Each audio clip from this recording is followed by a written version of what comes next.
Stephen G out in Pendel, scope of work. He's gonna have 2 jobs here.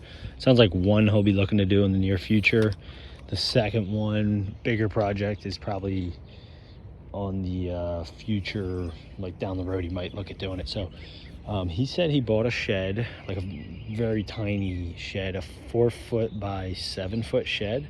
So 4-foot wide, 7-foot deep, that he wants to place like right next to this shed.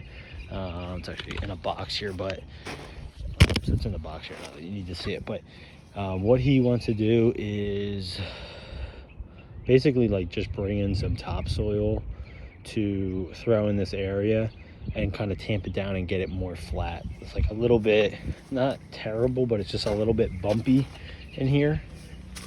A little bit bumpy. You kind of have like a rabbit hole here, like whatever's going on. So he just wants, again, a little bit of topsoil. So we'll bring in, I think with a yard or 2 you should be fine. Kind of bring it in here. I would probably go like more like 5-foot by 8-foot, give them a little bit of extra lenience on it. And then just bring in the topsoil, tamp it down pretty good for them, get it nice and flat, the best of your ability. And that's it. Just kind of fill it in here. So that's job number 1. I don't think you really need to do like a full-on leveling. I guess you could.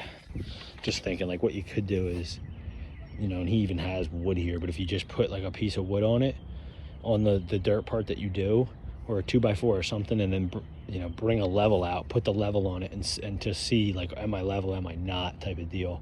Again, it's this tiny little small shed. It isn't gonna be absolutely perfect, but just if you're kind of unsure, just to make sure it's level is probably a good way.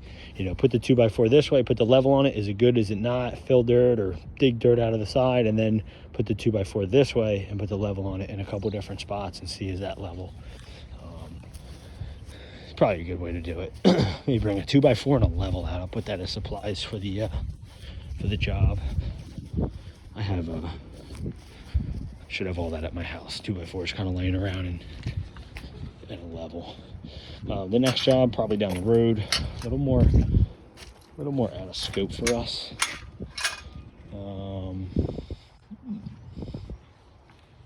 So he wants to widen his driveway for parking purposes.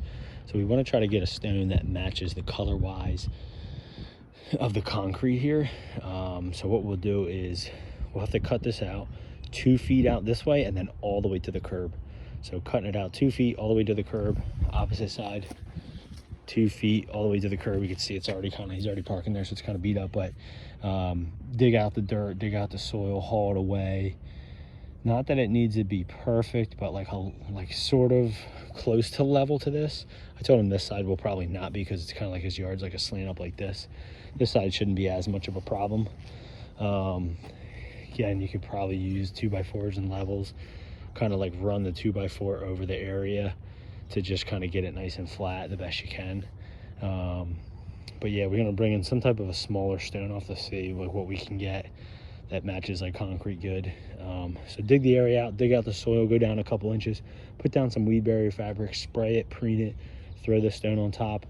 And actually, before you do all that, he wants wood ties that we don't typically do, but we'll have to pick up some wood ties and lay them down and then drive them into the ground with like some type of a like an iron, kind of like a nail basically for the wood ties.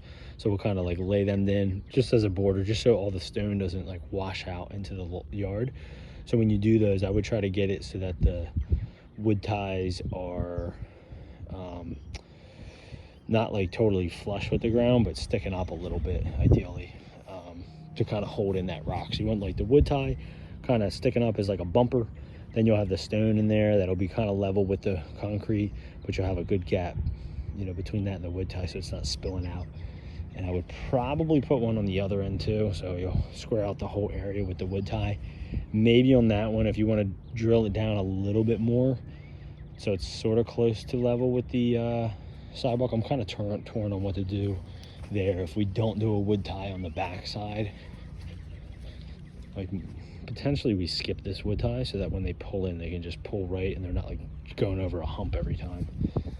We'll just have to be careful with not piling too much stone here that it washes onto the sidewalk. So I'm kind of leaning towards skipping the wood tie that's here and just do the one here. And that's it.